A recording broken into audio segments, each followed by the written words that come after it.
Do you ever feel like people are constantly staring at you? Maybe you're always afraid something bad will happen, or convinced others are secretly talking behind your back. What if I told you you're not alone?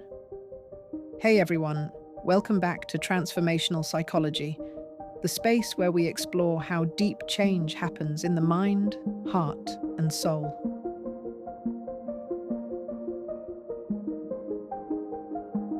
Picture this. Sarah walks into her office, heart racing. She's convinced her co-workers stop talking the moment she enters. By lunch, she's scanning the room, certain she's being judged. Does this sound familiar? Paranoia is more common than you might think. Psychologists define it as an intense, persistent mistrust and suspicion of others, even without clear evidence. This mistrust can disrupt daily life, avoiding people, struggling to trust anyone, feeling like you're constantly under threat. But what actually causes paranoia, and how is it connected to anxiety and stress?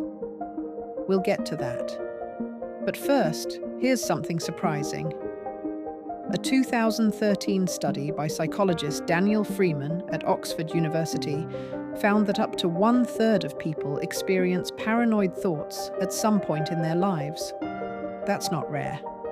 That's human. And it's not just a symptom of severe conditions like schizophrenia. In fact, paranoia often shows up in people dealing with chronic stress, anxiety, or traumatic experiences.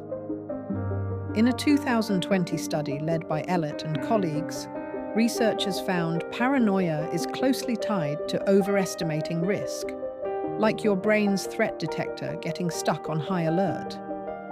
It's what psychologists call overweighting threat information. Basically, your mind is working overtime to protect you, even when there's no real danger. Take Tom, for example. He believed his neighbors were spying through his windows. With therapy, he learned to challenge those thoughts, keeping a journal to track his fears and gather real evidence. Over time, that helped calm his inner alarm system. Or Anna, who avoided public places, terrified that surveillance cameras were tracking her.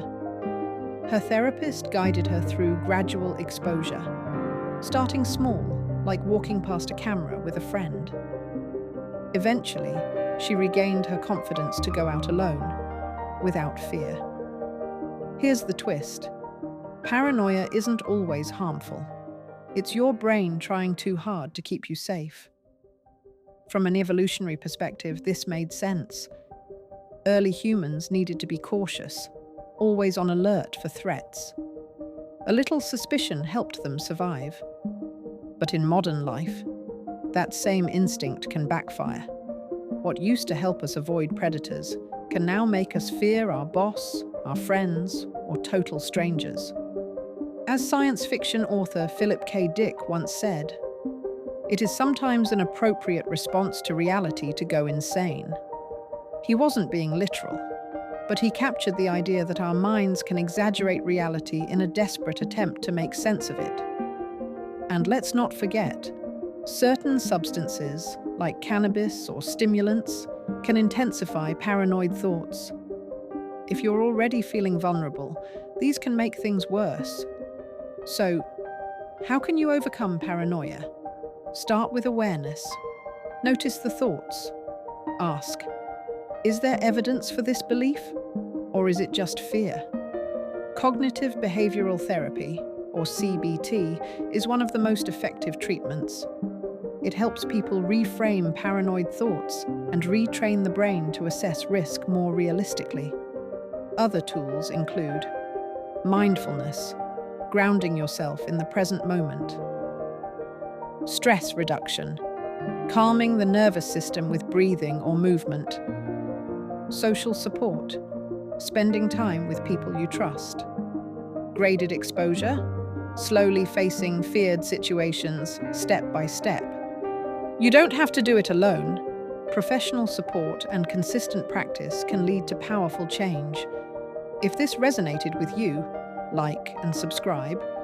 It helps us keep creating content that supports your inner growth. And I'd love to hear from you. What psychological mystery should we dive into next? Drop your suggestions in the comments. Until next time, stay curious, stay grounded, and keep transforming.